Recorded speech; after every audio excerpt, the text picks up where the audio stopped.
Hai teman-teman, paus adalah makhluk terbesar dalam sejarah planet kita. Pengaruh paus pada alam sama besarnya dengan pengaruhnya terhadap manusia dan budaya kita. Menurut saya, mereka keren.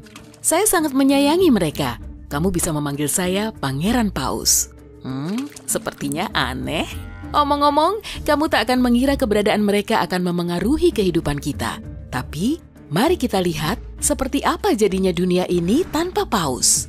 Mari luangkan waktu sejenak untuk mengagumi salah satu perwakilan terkeren spesies ini. Paus biru adalah makhluk terbesar dan terberat yang pernah hidup di bumi. Ya, jauh lebih besar daripada semua dinosaurus yang kamu tahu. Ukurannya setara dengan Boeing 737 dan beratnya 4 kali lipat pesawat itu. Paus biru terpanjang yang pernah diukur memiliki panjang lebih dari 33 meter. Lebih panjang dari lapangan bisbol. Beratnya mencapai 200 ton.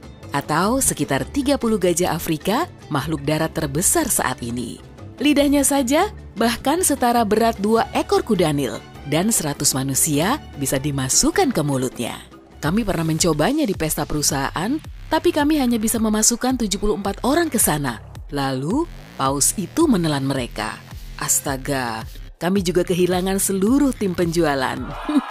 Hanya bercanda. Sebenarnya, dengan ukuran sebesar ini, paus biru adalah salah satu makhluk paling tidak berbahaya di laut. Tak pernah ada catatan serangan paus biru terhadap manusia dalam 100 tahun terakhir. Jadi, kamu mungkin aman berenang di sebelahnya, dan saya tahu kamu akan terkejut dengan betapa kecilnya mata mereka dibanding tubuh besar itu. Hanya seukuran buah limau gedang. Spesies paus ada beragam dan mereka semua terbagi menjadi 2 kelompok. Paus balin dan paus bergigi. Jenis bergigi jelas memiliki gigi dan mereka cenderung menjadi pemburu. Sementara itu, paus balin memiliki penyaring yang mirip sikat gigi alih-alih gigi. Dan mereka memakan organisme kecil seperti plankton dan krill. Jadi, sekali lagi, jika kamu berenang di sebelah paus dan melihat bola matanya, pastikan apakah ia punya gigi terlebih dahulu. Baiklah, paus memang menakjubkan. Tapi mari kita kembali ke pertanyaan awal. Dunia tanpa paus. Mari mulai dengan sejarah kita. Pada zaman purba, dan saya belum lahir saat itu, orang-orang meyakini bahwa 3 paus besar membawa planet kita di punggung mereka. Paus-paus itu berenang melintasi samudra kehidupan yang tak berujung. Tentu saja, itu sebelum para astronom menemukan kalau bumi melayang di luar angkasa dan berputar mengelilingi matahari karena tarikan gravitasinya. Namun tetap saja, konsep 3 paus ini menjadi dongeng yang populer. Lalu, jika tidak ada paus, apa yang akan dibayangkan orang-orang? Apakah bumi berada di punggung anjing laut? Hiu?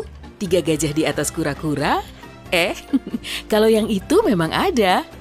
Mari kita lanjutkan. Bagaimana dengan kisah pelaut yang berlayar ke sebuah pulau, lalu menyadari kalau itu adalah punggung paus?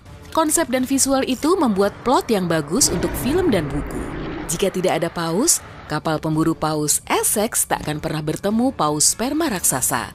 Kejadian ini tak akan menginspirasi Herman Melville menulis salah satu buku terbaik abad ke-19, Moby Dick.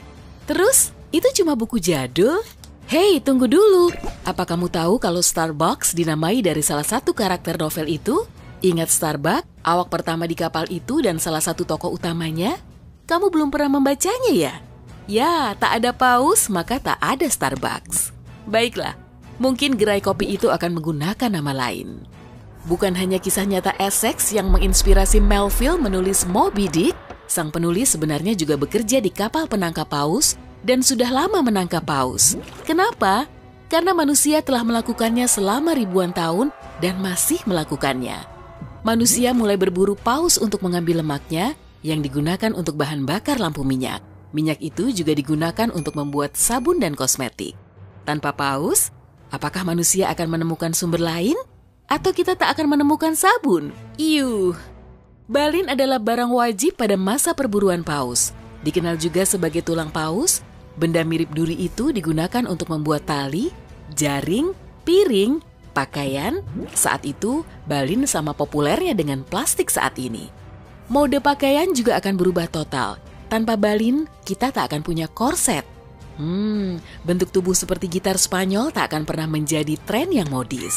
Mungkin bentuk pir akan menjadi standar kecantikan. Beritahu saya di kolom komentar ya, perubahan seperti apa yang ada di bayanganmu jika paus tidak ada. Tapi dampaknya yang paling besar adalah pada rantai makanan dan kehidupan laut yang kaya. Tanpa paus pembunuh, populasi singa laut, cumi-cumi dan anjing laut akan meningkat. Dan jika jumlah singa laut meningkat, berarti jumlah udang dan moluska akan berkurang drastis karena mereka suka makhluk-makhluk renyah ini. Menu lobster sudah mahal saat ini, tapi tanpa paus, harganya akan makin mahal. Hidangan laut akan menjadi komoditas mewah. Bahkan ikan biasa pun akan merasakan akibatnya. Paus biru memakan keril kecil. Saat seekor paus buang air, mari kita membayangkannya sejenak. Wow, besar sekali! Kotoran paus biru menyediakan sumber makanan bagi fitoplankton. Fitoplankton menjadi santapan ikan biasa. Lalu, ikan-ikan kecil itu dimakan oleh ikan yang lebih besar dan seterusnya. Begitulah siklus kehidupan. Fitoplankton juga berperan besar dalam mengontrol gas efek rumah kaca. Mereka membantu menghilangkan karbon dioksida dari atmosfer. Jika dunia tak memiliki paus, seluruh planet ini bisa jauh lebih panas. Jika paus hilang, lautan juga akan kehilangan nyanyian. Paus, burung, kelelawar, dan manusia adalah makhluk bumi yang bisa bernyanyi. Paus jantan menyanyikan lagu untuk menarik perhatian paus betina, dan paus betina menyanyikan lagu pengantar tidur untuk anak mereka. Hebatnya, tiap-tiap nyanyian mereka unik, tidak pernah berulang. Suara nyanyian ini menjangkau radius ribuan kilometer. Hanya ada sedikit suara di lautan, jadi tanpa paus, lautan akan menjadi tempat yang paling sepi. Omong-omong, jika tidak ada paus, lumba-lumba juga tidak mungkin ada. Dalam artian, paus tidak pernah ada di bumi. Lumba-lumba juga pesut adalah jenis paus. Bahkan paus bergigi seperti paus pembunuh adalah lumba-lumba besar. Jika tidak ada paus, lantas siapa yang menjadi makhluk terbesar di bumi? Benar, gajah Afrika. Namun, jika spesies paus tidak pernah ada, gajah Afrika mungkin akan punya saingan. Atau keluarga yang lebih besar. Ya, gajah dan paus adalah kerabat. Saya yakin kamu tahu, paus bukan ikan. Mereka adalah mamalia yang hidup di laut. Mereka tidak punya insang dan tidak bisa bernapas dalam air. Hewan-hewan ini menghirup udara melalui lubang sembur di kepala setiap 15-30 menit tergantung spesiesnya. Omong-omong, paus jenis bergigi hanya punya satu lubang sembur, tapi paus balin memiliki dua dan masih ada banyak cara lain untuk membedakannya. Omong-omong, ada teori jutaan tahun lalu, saya belum lahir saat itu, binatang seperti paus awalnya berjalan di darat. Mereka tampak seperti babi atau kudanil besar, dan kudanil yang kamu kenal sekarang memiliki nenek moyang yang sama dengan paus. Sama halnya dengan makhluk berkuku lainnya, seperti sapi, rusa, jerapah, dan domba. Babi-babi sebelum adanya paus ini hidup di dekat lautan. Mereka terus terpojok makin dekat ke air oleh predator berbahaya yang datang ke wilayah mereka. Ya, pada akhirnya mereka tak punya pilihan lain selain melompat ke air dan memulai hidup baru sebagai mamalia air. Baik, memang tidak seringkas itu. Proses evolusi ini butuh waktu berjuta-juta tahun. Namun seiring waktu, kuku dan kaki mereka berganti dengan sirip. Bahkan, paus dan lumba-lumba masih memiliki tulang pinggul sampai saat ini. Mereka tidak menggunakannya sama sekali. Tulang itu hanya bertengger di sana dan perlahan-lahan menghilang sama seperti tulang ekor pada manusia. Lantas, bagaimana jika babi prasejarah itu tidak masuk ke air? Maka akan ada babi seukuran rumah yang berguling di lumpur saat ini. Dan kudanil raksasa akan menjadi raja sabana. Sulit ditebak, tapi mungkin mereka tak akan lebih besar dibanding bentuknya saat ini. Dan karena daya gravitasi jauh lebih lemah ketika kamu berada dalam air, paus tidak merasakan beratnya yang luar biasa karena mereka tidak bergantung pada anggota tubuh mereka untuk menahannya. Faktor ini memungkinkan hewan-hewan ini tumbuh sangat besar. Selain itu, metabolisme tubuh juga berjalan lebih lambat di air dingin dibandingkan di darat. Alhasil, paus menimbun lebih banyak lemak dan tumbuh sangat besar. Faktor lainnya, mungkin hanya ada sedikit bahaya bagi paus di dalam air. Jadi, mereka bisa berkembang biak dan berevolusi tanpa hambatan.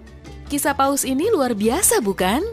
Hey, jika kamu belajar hal baru hari ini, klik tombol suka di video ini, lalu bagikan kepada temanmu. Berikut beberapa video menarik lain yang pasti kamu suka. Klik saja video di salah satu sisi layar, dan ingat, tetaplah di sisi terang kehidupan.